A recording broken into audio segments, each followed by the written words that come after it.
Passport बनाने की सोच रहे हैं तो यहाँ आपको कुछ जरूरी बातों को ध्यान में रखना होगा। अगर आप इन जरूरी बातों को ध्यान में नहीं रखते और पासपोर्ट के लिए अप्लाई कर देते हैं तो आपका जो पासपोर्ट है वो आपको इशू नहीं होगा, यानी कि मिनिस्ट्री ऑफ एक्सटर्नल अफेयर्स की तरफ से आपको यहाँ पर पासपोर्ट इशू नहीं किया जाएगा। और अगर आपके पास पासपोर्ट ही नहीं होगा तो आप किसी भी कंट्री में किसी भी पर्पज से ट्रैवल नहीं कर सकते। तो इसलिए जरूरी है कि जब भी आपने पासपोर्ट के लिए अप्लाई करना है तो आपने यहाँ पर कुछ जरूरी बातों को ध्यान में रखना है। तो आज की ये वीडियो आप सबके लिए बहुत ही इंपॉर्टेंट रहने वाली है, क्योंकि इस वीडियो में हम डिटेल में डिस्कस करेंगे कि जब भी आपने पासपोर्ट के लिए अप्लाई करना है तो किन किन बातों का आपने यहाँ पर ध्यान रखना है। सबसे फर्स्ट बात आती है कि जब भी हम पासपोर्ट के लिए अप्लाई करते हैं तो सबसे पहले हम अपना ऑनलाइन एप्लीकेशन फॉर्म फिल करते हैं। तो जब हम अपना ऑनलाइन एप्लीकेशन फॉर्म फिल करते हैं तो हमसे यहाँ पर पूछा जाता है कि आप ईसीआर पासपोर्ट के लिए अप्लाई कर रहे हैं, यानी कि are you eligible for ECR passport और नॉन ईसीआर पासपोर्ट। तो यहाँ आपके पास चॉइस होती है।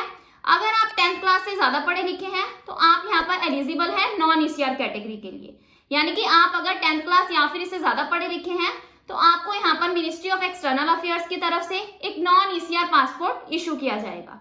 अगर आप 10th क्लास से कम पढ़े लिखे हैं और पासपोर्ट अप्लाई करते समय अपनी 10th क्लास की मार्कशीट साथ में नहीं लगाते तो आपको यहाँ पर मिनिस्ट्री ऑफ एक्सटर्नल अफेयर्स की तरफ से एक ईसीआर पासपोर्ट इशू किया जाएगा। तो ईसीआर पासपोर्ट के लास्ट पेज पर लिखा होगा इमिग्रेशन चेक रिक्वायर्ड, यानी कि जब आपके पास ईसीआर पासपोर्ट होगा तो आप यहाँ पर कुछ कंट्रीज यानी कि Afghanistan, Oman, Qatar, Syria, Indonesia, UAE, इन कंट्रीज में भी आप विजिट नहीं कर सकते।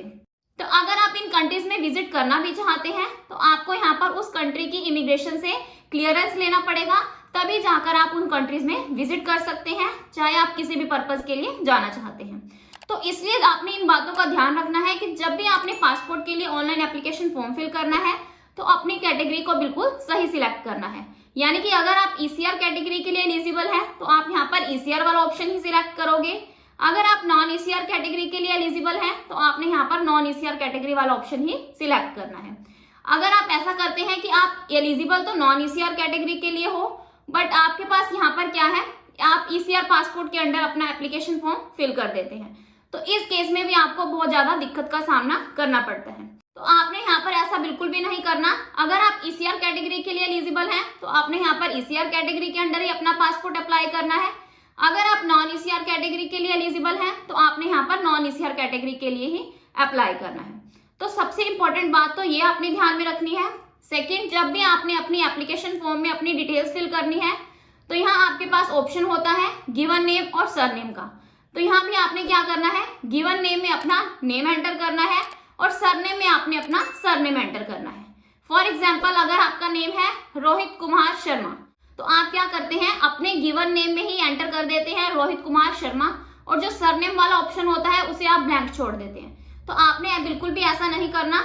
आपने क्या करना है, गिवन नेम में एंटर करना है रोहित कुमार और सरनेम में आपने एंटर करना है शर्मा। तो अगर आप इस तरीके से अपनी डिटेल्स एंटर करते हैं, यानी कि अपना नेम इस तरीके से एंटर करते हैं, तो आपको यहाँ पर पासपोर्ट इशू कर दिया जाता है। तो नेम का भी यहाँ पर बहुत बड़ा इशू रहता है कि आपने अपना नेम बिल्कुल ध्यान से एंटर करना है। लास्ट है हमारे पास यहाँ पर जो आपकी एप्लीकेंट डिटेल्स का जो आपके पास ऑप्शन होता है, वहां पर आपने अपनी सारी डिटेल्स बिल्कुल सही एंटर करनी है। अगर आपसे किसी भी डिटेल में कोई मिस्टेक हो जाती है तो आपने पासपोर्ट ऑफिस विजिट करने से पहले ही उस मिस्टेक को रेक्टिफाई कर लेना है, क्योंकि अगर बाद में आप वहां जाकर देखते हैं तो आपकी जो मिस्टेक है वो किसी भी हालात में रेक्टिफाई नहीं हो सकती और आपको पासपोर्ट भी इशू नहीं किया जाएगा। तो आपने जब भी आपने अपना एप्लीकेशन फॉर्म फिल करना है, अपनी डिटेल्स को साथ के साथ आपने वेरीफाई करना है। अगर आपको लगता है कि कहीं पर भी मिस्टेक हुई है तो आपके पास साथ के साथ ऑप्शन होता है कि आप कर लेते हैं, और अगर आप फॉर्म सबमिट करने के बाद देखते हैं तो आपके पास ऐसा कोई ऑप्शन नहीं है कि आप उस मिस्टेक को रेक्टिफाई कर सको। तो फिर ये आपकी मिस्टेक पासपोर्ट ऑफिस में ही रेक्टिफाई हो सकती है। तो इसलिए आपने जब भी अपना एप्लीकेशन फॉर्म फिल करना है, अपनी मिस्टेक को पहले ही रेक्टिफाई कर लेना है, और पासपोर्ट ऑफिस विजिट करने पर आपने उस मिस्टेक के बारे में बताना है, और वहां पर आपको एक एप्लीकेशन लिखनी होगी और आपने वहां पर रिक्वेस्ट करना है कि मेरी इस मिस्टेक को इम्प्रूव किया जाए। तो आपने यहाँ पर इन बातों का ध्यान रखना है जब भी आपने एक पासपोर्ट के लिए अप्लाई करना है। So this is the end of my video.